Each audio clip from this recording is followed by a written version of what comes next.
ओम नमो भगवते वासुदेवाय। भगवान श्री विष्णु के भक्तों के लिए एकादशी व्रत का विशेष महत्व है। साल भर में कुल 24 एकादशी होती हैं।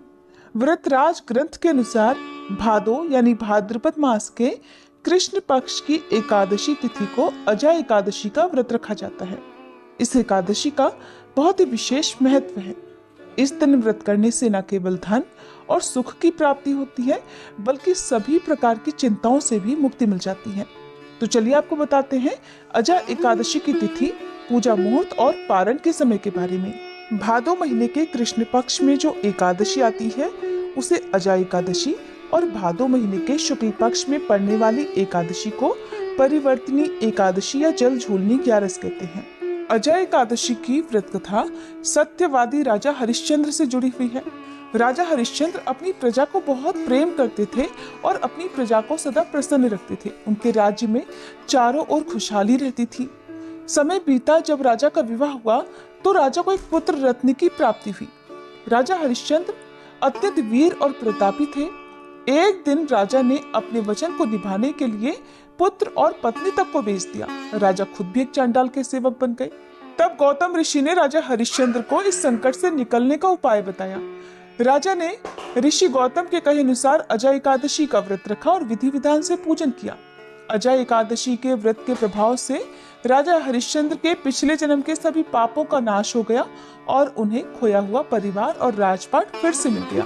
इसलिए सभी उपवासों में अजा एकादशी व्रत को सर्वश्रेष्ठ बताया जाता है।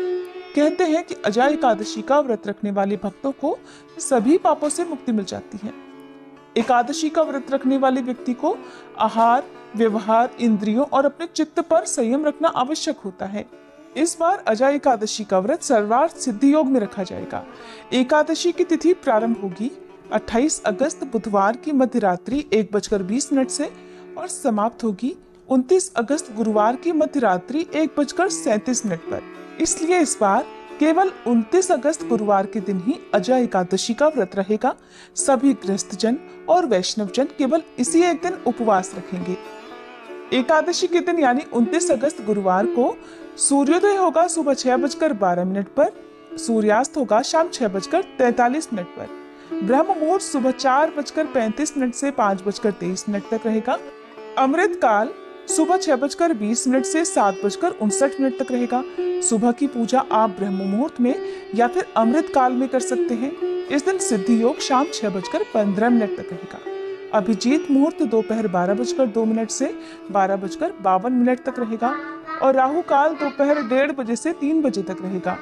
सर्वार्थ सिद्धि योग में की गई पूजा का फल अवश्य मिलता है। ऐसे में आपकी कोई मनोकामना हो तो उसकी पूर्ति के लिए आज आप व्रत रख सकते हैं। व्रत रखना संभव ना हो तो विधि विधान से लक्ष्मी नारायण भगवान और माता लक्ष्मी जी की पूजा कर सकते हैं। द्वादशी तिथि प्रारंभ होगी 29 अगस्त गुरुवार को मध्यरात्रि 1:38 से। इसी के साथ हरिवासर का समय भी शुरू हो जाएगा और 30 अगस्त शुक्रवार को मध्यरात्रि 2:25 पर द्वादशी तिथि समाप्त होगी। 30 अगस्त शुक्रवार को यानी व्रत पारण के दिन सूर्योदय होगा सुबह 6:12 पर, सूर्यास्त होगा शाम 6:42 पर। ब्रह्म मुहूर्त सुबह 4:36 से 5:24 तक रहेगा। इस दिन पुनर्वसु नक्षत्र शाम 5:05 तक रहेगा और बाद में पुष्य नक्षत्र प्रारंभ हो जाएगा। पुनर्वसु और पुष्य नक्षत्र अपने आप में सभी कामनाओं की पूर्ति करने वाले और बहुत ही शुभ फल प्रदान करने वाले नक्षत्र हैं। आप इन नक्षत्रों में किसी नए काम की शुरुआत कर सकते हैं। यदि आप ऐसा करते हैं तो आपको उस काम में सफलता अवश्य मिलेगी। और राहु काल जो कि अशुभ मुहूर्त माना जाता है सुबह 10:30 से दोपहर 12 बजे तक रहेगा। अब जानते हैं हरिवासर के समय और व्रत पारण मुहूर्त के बारे में। हरिवासर का समय 30 अगस्त शुक्रवार को सुबह 7 बजे तक समाप्त हो जाएगा। इसके बाद से ही आपको व्रत का पारण करना है। इस बात का आपको व्रत पारण वाले दिन विशेष ध्यान रखना है। व्रत का पारण यदि निर्धारित मुहूर्त में नहीं किया जाता है तो इसका भी दोष लगता है। व्रत का पारण आप कर सकते हैं 30 अगस्त शुक्रवार को सुबह 7 बजे से 10:25 के बीच में। और सबसे विशेष बात कि भादो मास के कृष्ण पक्ष की द्वादशी तिथि को बछ बारस का पर्व मनाया जाता है।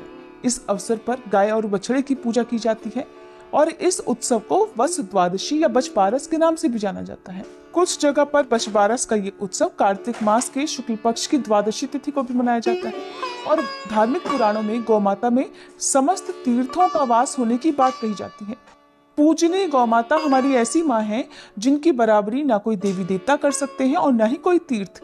गौमाता के दर्शन मात्र से ही ऐसा पुण्य मिल जाता है जो बड़े बड़े यज्ञ, दान आदि कर्मों से भी प्राप्त नहीं हो सकता।